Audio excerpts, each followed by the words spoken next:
I'll be speaking from notes and afterwards, magtanong kayo ng questions, ha? You know, I don't want, kung maaari, ha? I don't want stupid questions. Yeah, but sometimes, sinasabi ko sa mga bata, especially those, who work for Solidaridad, it's better to ask a stupid question than to commit a stupid mistake. So, I hope you bear that in mind. Kasi if some of you are going to be teachers, you might find the students na masyadong makulit. Over here in our part of the world, great value has always been given to education. Oh, I was just telling your friends downstairs a while ago, because I've also lectured on culture in other places, in Korea, in Taiwan, in Japan. But in the Confucian tradition, the teacher is so much respected. Students don't want to ask questions at all. So when it first happened to me, I was very surprised, But then my Japanese friend said, "Oh, you wait. When you go back to your office, they will come and question you." And that was what happened.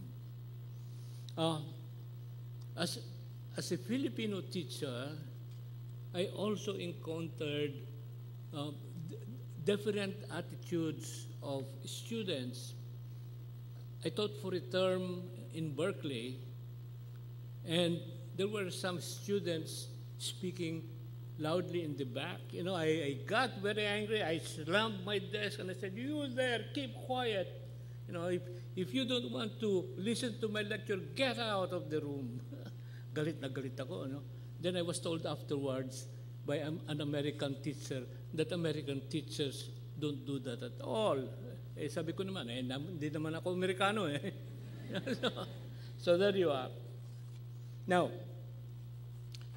since I'm supposed to talk to you about education, I'll start, first of all, by talking about teachers who I remember very well.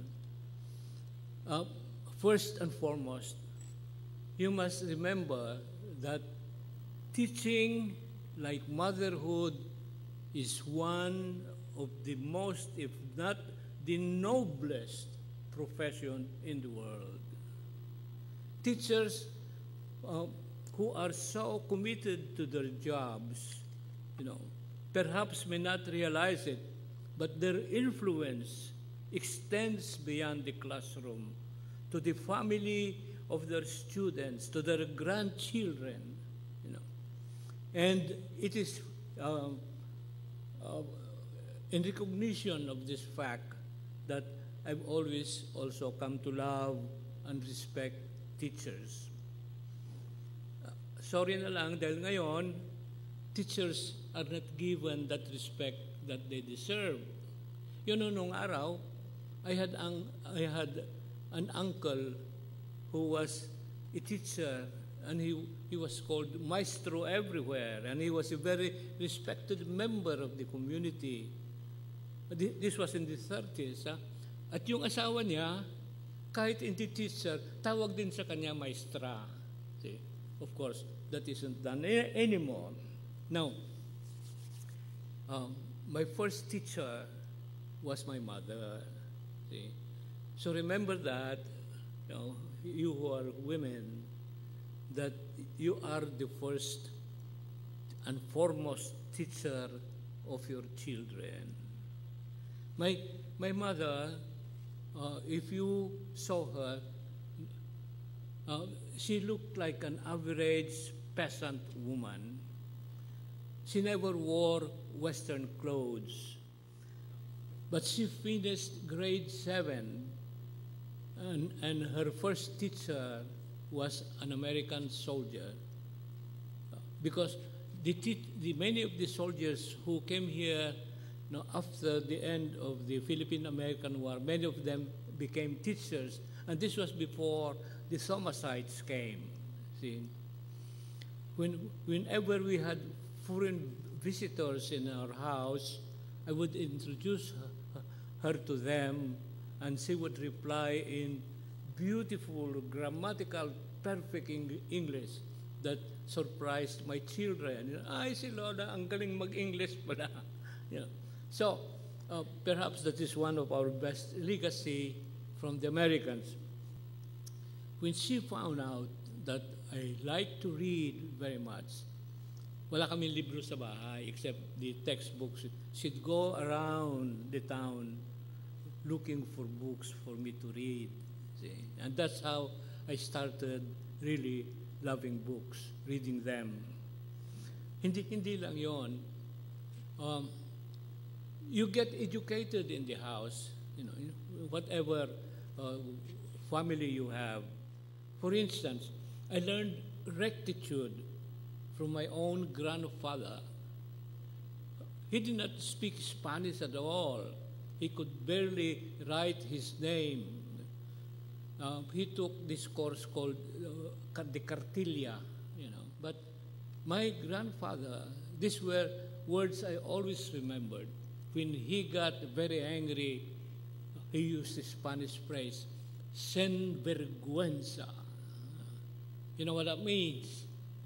I didn't know what it meant till afterwards. Without shame. Another word that I learned from him when I was a kid was palabra de honor. You follow?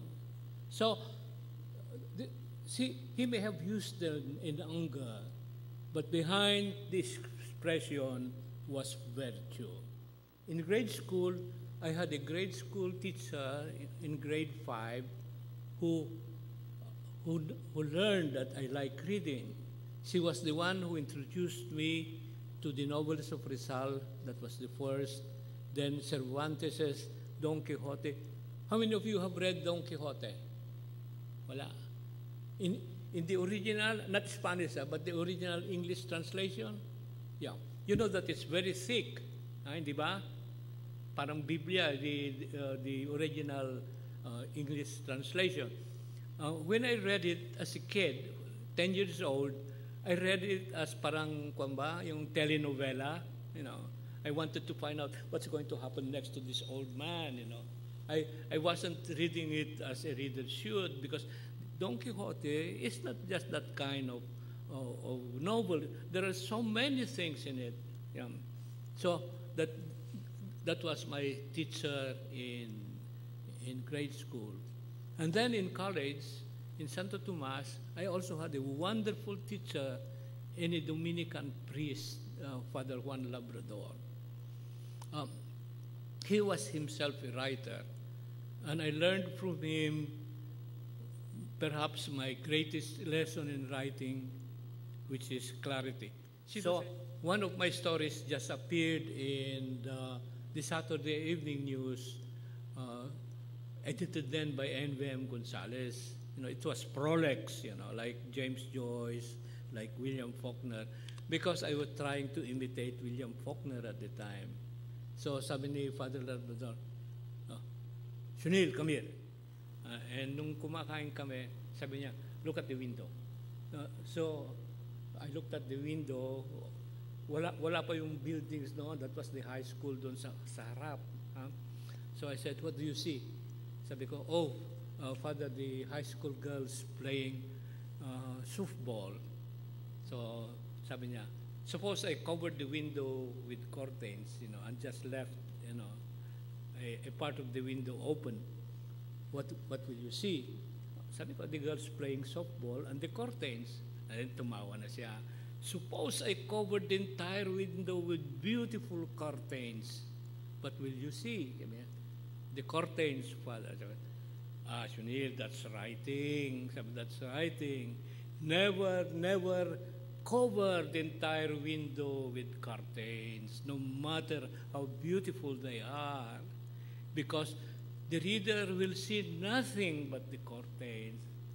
Give them space so they can see something else, and that is what you're trying to tell them. After that, goodbye William Faulkner na. Okay? That, I'm just narrating this to illustrate to you that I have also been a teacher. I taught at Arellano, at University of the East, at La Salle, at Santo Tomas, and the University of California in Berkeley. I never had a degree in pedagogy. As a matter of fact, I'm a college dropout. But like I said, it's because I have a good memory of the techniques that these teachers applied when I was in college and in grade school. So I can somehow teach with a certain degree of confidence. I'd like you to read The Art of Teaching by Gilbert Hyatt. Those of you who want to read it.